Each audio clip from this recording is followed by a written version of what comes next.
So this AI gets contact form fill outs and then calls the person that filled out the form and qualifies them for your service. This is one of the systems I have developed for a client just now.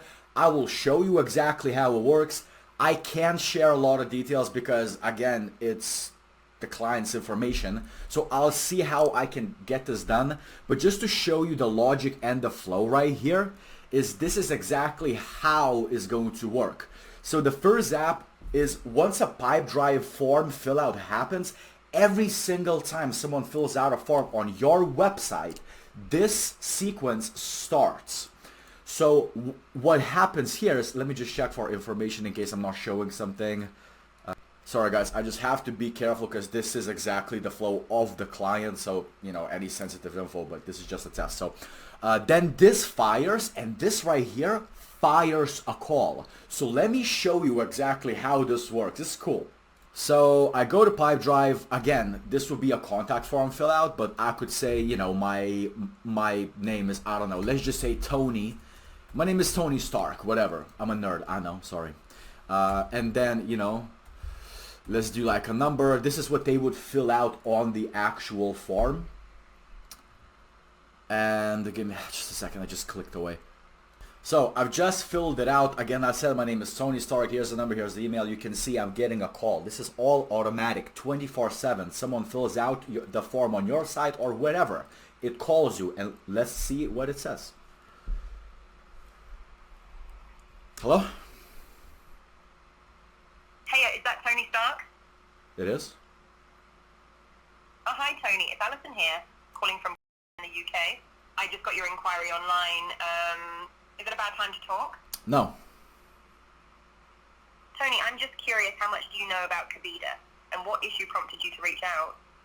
Well, we're struggling with three-way matching, and I found you guys online, so I thought I'm gonna like reach out and see if you guys could help out.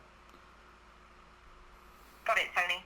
It sounds like three-way matching is a challenge for you. Would you mind if I'd ask what company you're with and what your current role is?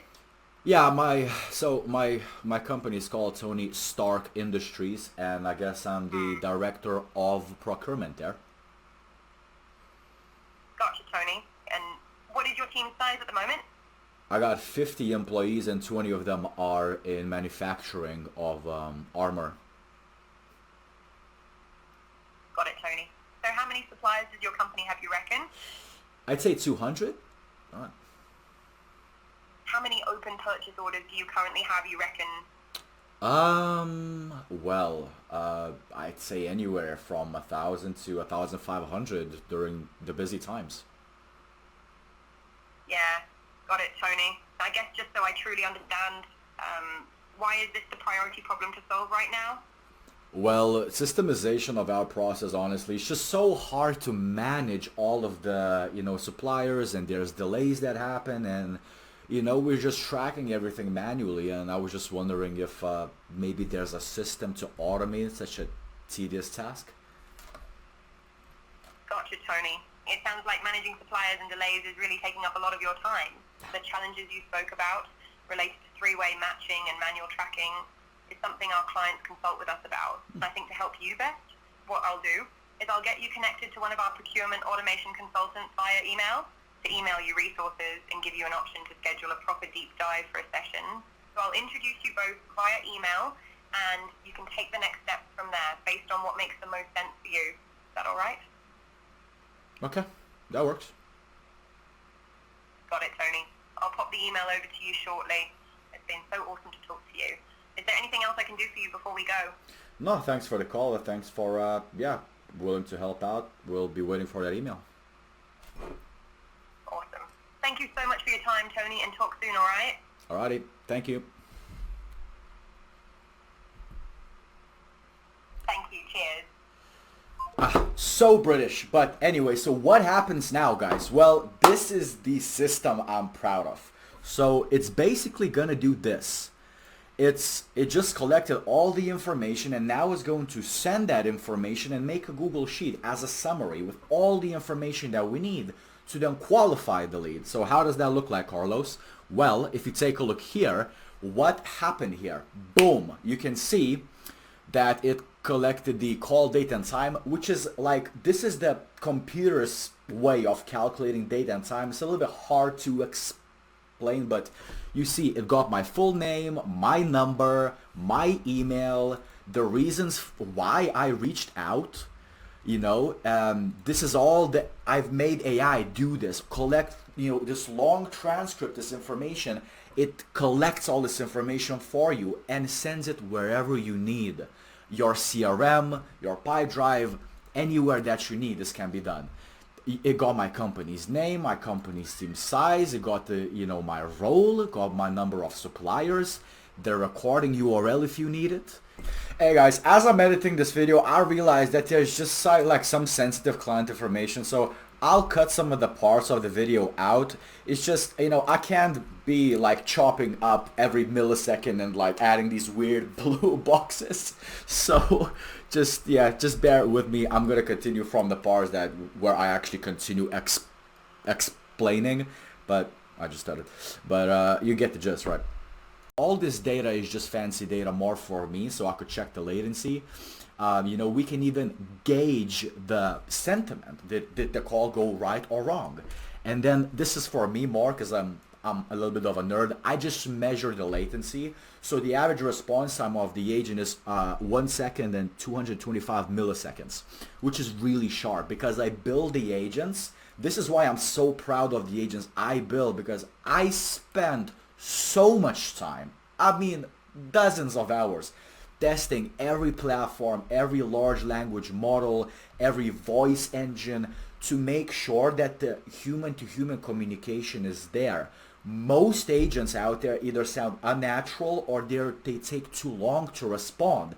And that's a deal killer for sales. You must ensure they're good and sharp and respond super fast.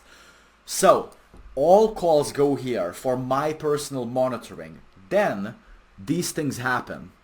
If the number of suppliers is over 100 and I've developed a prompt and implemented AI to make sure it qualifies that and makes that logic, so it analyzes the transcript and then determines if the number of suppliers is more than 100, guess what happens?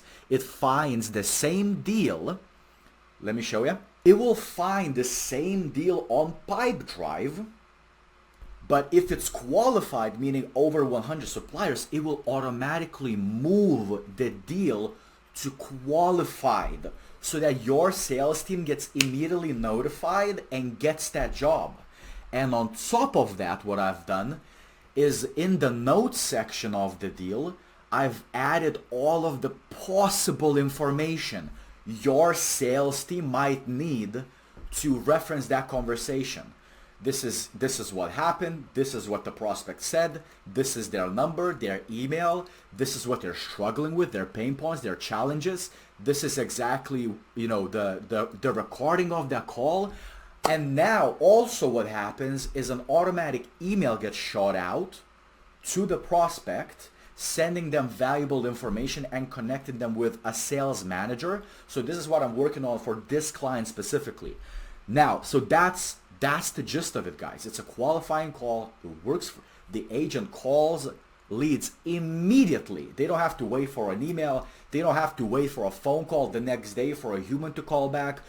Your people's valuable time is only going to be spent talking to qualified prospects and leads instead of picking up the phone much later, risking for that lead to be lost. And two, even if you have a human that works 24/7, you don't want to talk to 90% of all the people that are not qualified to get your service. And this is exactly why I'm so excited about this project, because this is gonna save so much time and your team's valuable salaries, valuable time, and your hard-earned money will be spent talking to people who make sense to be talked to, who can afford your service, who have the problems that you solve. And so just to wrap up, not for me to like blab way too long, guys, you know how I do. I don't edit these videos. I spend 99% of my time working on the actual thing I provide and then just reflecting on it with these videos rather than making any fancy edits, you know. But if the number of suppliers is less than 100, what does happen then? Well, we don't want to lose those leads because look, some of them we might sell a cheaper ticket service. Maybe they can't afford our main service, but we still want to kind of have them in the database. So it would go here, guys. It will go right here. You can see I've done test calls already. And you will see number of suppliers is only 15 or 20. That's why it went to the unqualified leads bucket. Now, I am a big, huge fan, and I'm absolutely OCD about making sure that the system is absolutely perfect, and even if there's 1% chance that something goes wrong, I'm alerted and aware. So my final bucket, you know, you don't have to do this, but this is what I do because no lead, no deal is missed with my AI. So what I do is, if for some reason the main qualifying factor, which in this case is the total number of suppliers, if the AI doesn't hear a number or for some reason can't qualify it because, I don't know, the call gets disconnected, then it moves here and I can immediately re-engage, send an automated email, inform the team is informed too. So this whole system, I don't care what type of advertising and marketing you're doing, if you're sending your people or your traffic, your customers somewhere to give you a call, to ask you a question, to fill out a form, this streamlines you, makes you work 24/7, and no job gets ever missed. And this is why I've been working so hard on this. This is why I'm so proud to finally get this out. And that's the rundown. Thank you so much, guys.